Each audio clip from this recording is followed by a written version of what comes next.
Olá, meus amigos, a paz do Senhor Jesus. Você é muito bem-vindo aqui nesse canal. Queridos, antes de Constantino, a igreja se reunia em casas, cemitérios ou onde pudessem adorar o nome de Jesus, porque houve períodos e imperadores que começaram a perseguir a igreja. Após Constantino, eles começaram a se reunir em templos. Esses templos se tornaram cada vez mais bonitos e numerosos. Os seus conteúdos artísticos faziam com que as pessoas ficassem deslumbradas. Os elementos que eles usavam, os adornos, eram cada vez mais criativos e chamavam a atenção.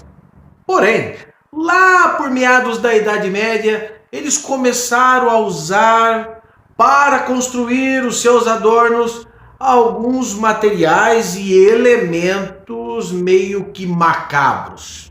Aguarde aí que eu vou falar para vocês quais foram esses elementos. Mas antes, eu gostaria que você clicasse aqui no nosso canal, curtisse. Se eu fosse você, compartilharia e me ajudaria a fazer mais conteúdos, tá bom? Olá, olá, seja muito bem-vindo ao IEC Glória Eterna. Eu sou o pastor e professor Wagner Nunes e hoje eu quero falar com vocês sobre alguns materiais e elementos que foram usados para construir algumas igrejas da Idade Média. Bom, esses elementos é meio que incomum, mas eu já vi igrejas com alvenaria de tijolo, reboques, com pinturas, com estilo gótico, com, vamos dizer assim, com arquiteturas e ornamentos assim medievais.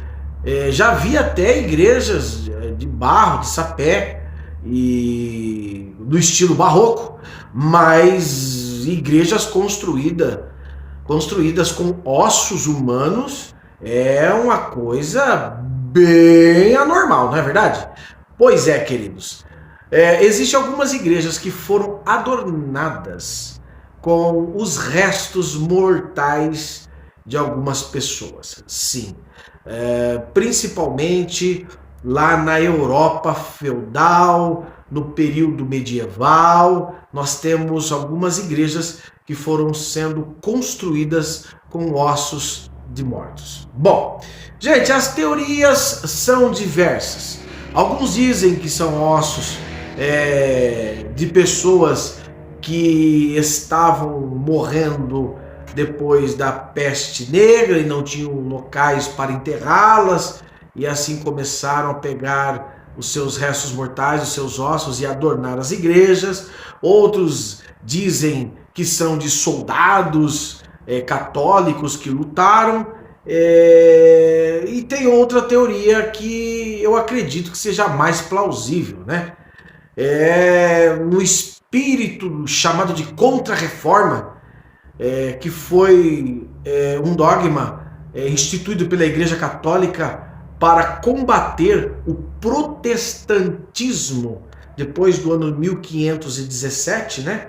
E uma das bases da Contra-Reforma é instituir a chamada Santa Inquisição, onde os mesmos começaram a perseguir todos aqueles que eram tidos como heréticos pela Igreja Católica, e incluindo, claro, os protestantes daquele período. E muitos destes que foram mortos foram usados para servir de adorno e também de recado para aqueles que, se possível, pensasse em se rebelar contra a Igreja Católica. Um desses elementos, né, uma dessas igrejas é a Capela de Ossos lá na Évora, ou Evora, sei lá como que se chama isso aqui, em Portugal. Eu vou mostrar agora para vocês aqui, ó. Dá uma olhadinha na imagem que eu vou colocar agora. Presta atenção.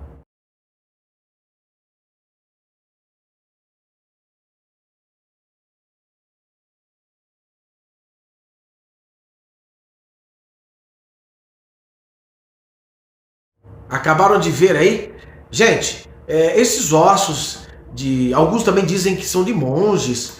Bom, eu só sei que virou uma salada mista.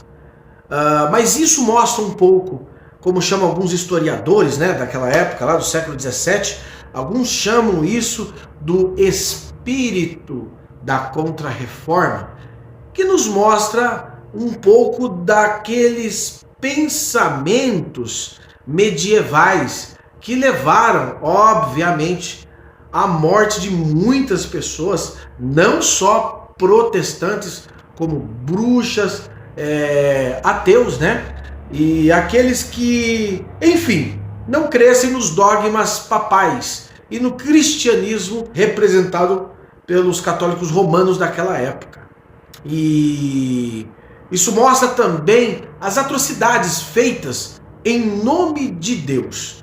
E isso nos faz refletir o quanto esse período foi macabro, terrível e ameaçador. Se você gostou desse conteúdo, eu gostaria que você compartilhasse com alguém, com outras pessoas. Eu vou trazer mais séries aqui sobre a Reforma Protestante, tá bom? Deus abençoe vocês, um forte abraço.